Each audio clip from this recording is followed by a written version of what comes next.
I'm honest. Like, I got money at 28. No. Don't worry. I'm not trying to catch you out. I'm trying to prove a Okay. point. You don't need money. You don't need money. No, but I'm that was. telling you. I'm 38 now. That was 14 years ago, bro. No, 13 years I ago. don't think it's got anything to do with the age or the time. I don't think it's got anything to do with you being 38 now and the time that we're in I 2024. reckon, bro. If I was, so I was 24. I remember the girls. I remember what they looked like. I remember their names, all of that. I'm 38 now. If I was 24 now, the same guy, the same light bringer, yeah, I don't think the rotation will be as strong as what I had 14 years ago. And that was all mouthpiece. I didn't have no paper. I never traveled, nothing. I don't believe I would have, because the culture is different. Back then, you could wheel up girls on site. Now, if you wheel up the wrong chick, she is recording you. And Yeah, but I mean, you're only getting recorded. I moved to girls on the road. Now I've never had no girl pull out. I know, like, like, to be fair, if you do it respectfully, they're not really going to record you. But yeah, they're not going to do that. Do you concede though that the culture has shifted? I know you're in a relationship, but like, that hasn't. No, I'm not. No, I'm not. Nah. Hasn't the culture shifted? Do I think? No, I think women are still women. Nah. I think maybe little things can be like inflated and that. But my question to you is: so you said you was broke when you was 25 or 28? No, you said you started getting money when you was 28. So let me say, I was in the portion of building, like from like 24 to 28. So I had a business that was growing, legitimate business, clean business. So to a girl at that age, I was looking like a guy that had a bit of potential. Like, what car was I driving at the time? Like, I don't remember. I think I just had because I got a Mercedes in 2014 and I was 28. So no, this is before I had the Mercedes. So I was looking like a guy, had a little potential, but I think I was trading off just being like tall and decent looking. So that's my game, really. Obviously, back then as well, would go out to like EC. I don't know if you know about EC. You know EC? Like, it's in the postcode, like EC1. Yeah, like Bang Allgate. Do you remember the race back in the day? Yeah. Like, when you wear hard shoe and trousers and them things there.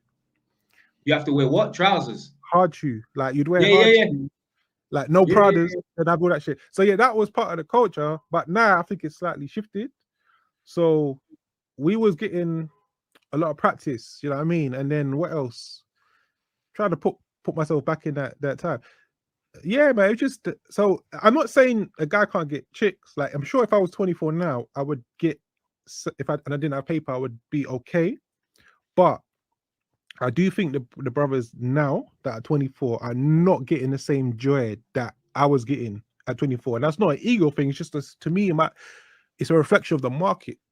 I think what's happening now is, this is what I think is happening now, guys, yeah? And I want to see if people are actually commenting, because I can see them, but I'm not really keeping track.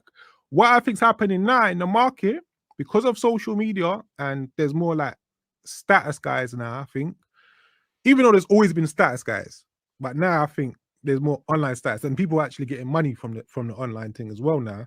What I think is 3% of the guys, so maybe like the top 3% of guys in terms of looks, the gallises, as we used to say back in the day, and then the top 3% of guys with paper, like whether it be F or whether it be their business hustle road, those guys I think are just dominating the game in a stronger way than they were 15 years ago because of social medias. No. The guys who are dominating the game are the broke waste men. Mad, crazy statement I'm making. Yeah. But blood, the chicks, that you see, like let's say you see like that nice light skin mixed race things from the ends and that, I guarantee you their baby daddy is some waste man called Jamal. But then I would say that there's almost like there's two types of chicks that I'm recognizing in the culture. There's like, I feel like the true baddies kind of like push Jamal away. Yeah, the top of the top 1%. Yeah. They look at Jamal and think, mate, you cannot take me to Dubai next month. But then there's a tier below that, like a hood princess that will fuck with Jamal. And that's it. Jamal's got her on lock. But I think the true, because if I look at the girls that are like your age, because I obviously, man, remember I'm a bit older, I would date down a bit. And that might be another conversation as well that we can do another day. But like I would date, I'm 38, but I don't date women my age. Most of the women that like I've enjoyed have been more like 31, 32, 30. Even when I was in my late 20s, I was dealing with girls in their early 20s. And them girls, they're not really with like, they'll do their thing. Girls definitely do their thing, but they're not like, a lot of them baddies, remember, because I got paper as well. Like I had paper as well for quite a while. So I watched these baddies, and like someone made a post on, I think Shaber or one of them things today. When man like girl, man will scope them for months. And that's a very good point that they made on the Shaber. When man like a girl, he will watch that girl for months because people have the means to now because of online. Man will scope them for a good month.